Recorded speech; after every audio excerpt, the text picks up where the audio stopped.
এটা কোন ফসলের ক্ষেত্রে প্রযোজ্য? কুমড়া জাতীয় ফসল। আর কুমড়া জাতীয় ফসল কি কি আছে জানেন? দেখেন কি কি আছে আমি বলি। লাউ, মিষ্টি কুমড়া, শসা, কাকরোল, তারপরে করলা, হ্যাঁ, তারপরে ঝিঙে, উস্তে, তারপর তরমুজ, এগুলো সবই কিন্তু কুমড়া জাতীয় ফসল।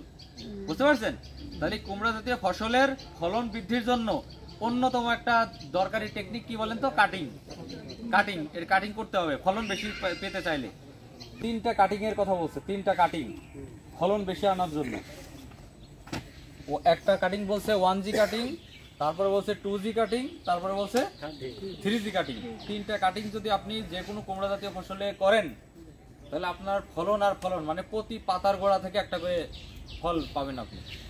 তাহলে সেটাই তো আমরা চাই, ফলন বেশি।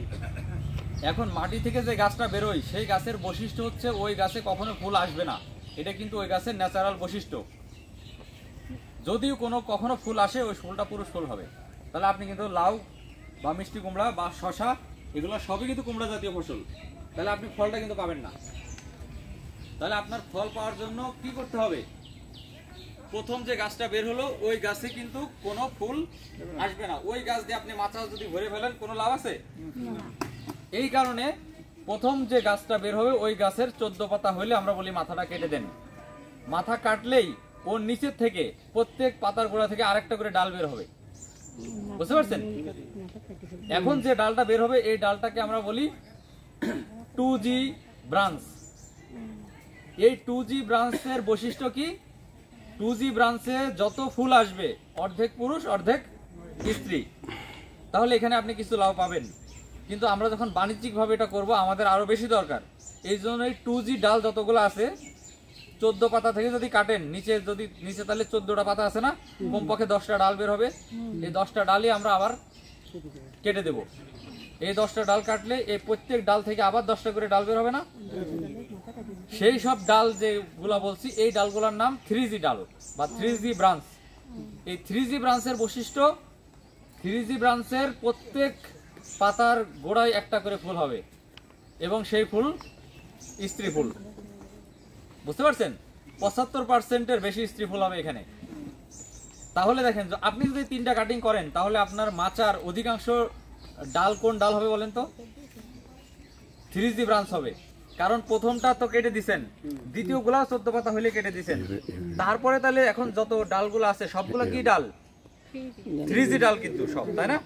তার মানে এই 3G ডাল যত ইচ্ছা তত বড় হোক, প্রত্যেক ডালে ডালে কিন্তু প্রত্যেক পাতার গোড়ায় কিন্তু একটা করে আপনি স্ত্রী ফুল পাবেন। এখন কুমড়া জাতীয় ফসল পরাগায়ন লাগে না? তার মানে পুরুষ স্ত্রী ফুল দুইটাই কিন্তু লাগে। এখন আপনি যদি এভাবে কাটিং করেন সব যদি স্ত্রী ফুল হয় আপনার পরাগায়ন হবে কিভাবে? তখন কিন্তু আপনার ফুল ওই স্ত্রী ফুল কিন্তু ঝরে ঝরে পড়ে যাবে, তাই না?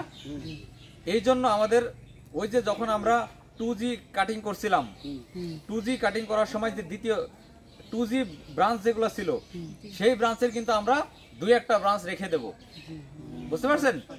2-1টা ব্রাঞ্চ আমরা রেখে দেব। 14টা যদি থেকে থাকে হয়তো 10টা কাটবো, 4টা রেখে দিলাম।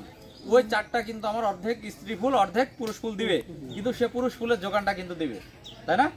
তাহলে আপনার বাকি যত 3G ব্রাঞ্চ আছে সেখানে লাউয়ের যে স্ত্রী ফুল সেই স্ত্রী ফুলের পরাগায়নের জন্য পুরুষ ফুল কিন্তু ওই যে 2G ব্রাঞ্চগুলো দিবে। বুঝতে পারছেন? তার কাটার সময় কিন্তু সব কেটে ফেলা যাবে না। এখন আপনি আমরা প্রশ্ন করতে পারেন যে আমরা তো জীবনে কাটি নাই, আমাদের তো ফলন হয়। কিভাবে ফলন হয় জানেন? আপনি যখন প্রথম ব্রাঞ্চটা কাটবেন না তারপরেও কিন্তু কিছু ডাল স্বপ্রণোদিত হয়ে বের হবে প্রথম ব্রাঞ্চ থেকে, তাই না? সেই ডালগুলা থেকে কিন্তু পরে আবার আরো কিছু ডাল স্বপ্রণোদিত হয়ে বের হয়, তাই না? সেই সব ডালগুলা থেকে কিন্তু পরবর্তীতে আপনারা কিন্তু পেয়ে থাকেন। বুঝতে পারছেন? কিন্তু আপনি যদি এই যে পরীক্ষাটা, এটা তো একটা পরীক্ষা না, বাস্তব প্রমাণ। এই বাস্তব প্রমাণের জন্য কিন্তু আমরা আলচারাতে একটা কৃষক মাঠ স্কুল করেছিলাম। কোথায় সেটা? খোরদলচারাতে করেছিলাম। আপনাদের মতো এরকম আমাদের যে গ্রুপটা ছিল আমরা এরকম একটা লাউয়ের জমিতে লাউ রোপণ করেছিলাম। সবকিছু করে আমরা কেটে এভাবে দেখাইছিলাম। বুঝতে পারছেন? আপনাদের বাণিজ্যিকভাবে না করেন, বাসায়ও যেগুলো করবেন সেগুলোতে এই পদ্ধতিটা অবলম্বন করেন। বুঝতে পারছেন?